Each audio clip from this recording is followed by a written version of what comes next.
Vamos voltar aqui para o estúdio para conversar ainda sobre o noticiário internacional, mas agora a gente volta falando sobre os bombardeios americanos no Caribe. A legalidade das ofensivas ordenadas por Donald Trump tem sido questionada nas últimas semanas, principalmente após um ataque duplo a um barco.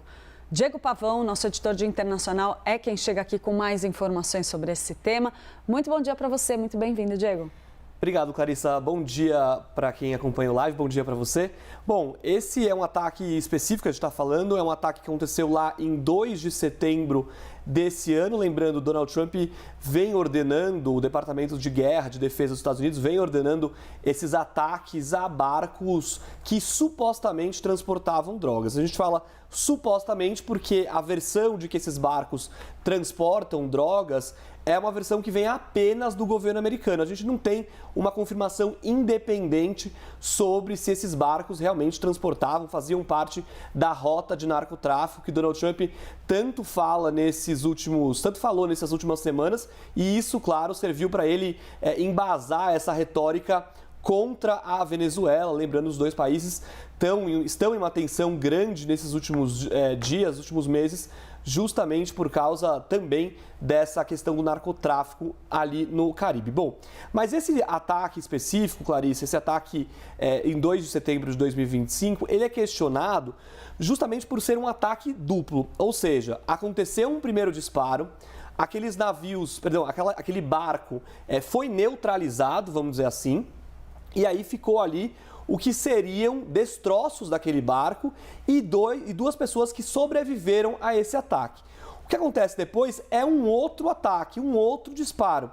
E aí o que está sendo questionado nesse momento é se esse ataque, esse segundo ataque, segundo disparo, era realmente necessário. E aí existem alguns embasamentos legais para questionar isso, tanto por parte do próprio Departamento de Defesa dos Estados Unidos, mas também pelo direito internacional de forma geral. A gente preparou uma tela, Clarissa, para mostrar quais pontos estão sendo questionados em relação a esse ataque lá no Caribe. Bom, essa tela a gente preparou com base no Manual de Lei de Guerra do Departamento de Defesa. É um manual de mais de 1000 páginas que fala sobre como deve ser a conduta do Departamento de Defesa, mas também esses conceitos, alguns deles são explorados pela própria Convenção de Genebra, lá de 1949. Ou seja, existem aí vários embasamentos legais sobre esse questionamento à legalidade desse ataque. O primeiro é o status de náufrago. Ser náufrago não é uma definição subjetiva, é uma definição legal. É alguém que está indefeso após um ataque ou após um problema no barco, pode ser náufrago por várias causas. E o Departamento de Defesa estipula que qualquer causa, na verdade, a pessoa pode ser um náufrago por qualquer causa, desde que aquele barco não esteja mais operando, não esteja mais funcionando e não está mais na sua rota. O que se fala é que aquelas pessoas eram náufragos, porque o barco deles ali ficou em ruínas, em destroços, e essas pessoas ficaram à deriva no mar. Então, por isso, eles não poderiam ser alvo de um segundo ataque. O segundo ponto fala sobre a questão de estar fora de combate. Isso também é uma definição legal, é uma daquelas leis que regem a guerra, É aquela lei que fala que a guerra tem regras internas, e são pessoas... e fala sobre pessoas que não estão mais oferecendo perigo, ou seja, fora de combate. Essa também é uma questão que se fala nesse sentido, porque aquelas pessoas supostamente estariam ali à deriva, oferecendo perigo algum para forças americanas ou algo do tipo.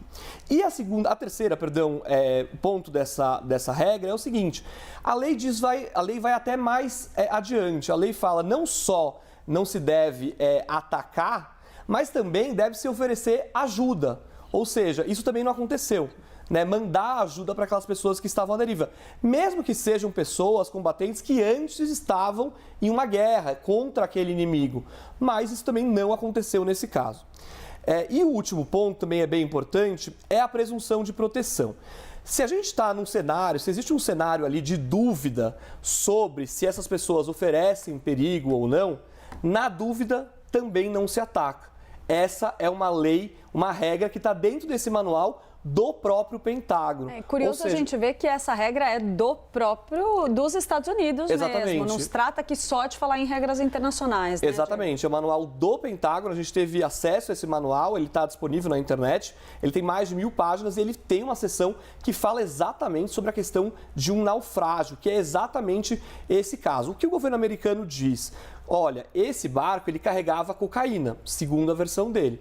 Por isso, esse barco tinha que ser neutralizado completamente. Não poderia ficar ali uma carga de cocaína flutuando, porque, segundo o governo americano, outros narcotraficantes iriam lá, pegariam essa carga e aí dariam continuidade a essa rota do narcotráfico. É muito difícil a gente confrontar as versões, porque a gente só tem a versão oficial de um lado, né? Então, por isso, agora se questiona muito a legalidade disso e os democratas, os americanos lá nos Estados Unidos, estão realmente questionando sobre se esse segundo ataque era realmente necessário. Sem dúvida, querendo ou não, isso acaba servindo também ao jogo político interno lá nos Estados Unidos. Diego Pavão, então, nosso editor de internacional, trazendo aqui mais detalhes sobre essa polêmica para vocês. Obrigada, Diego. Obrigado, até mais.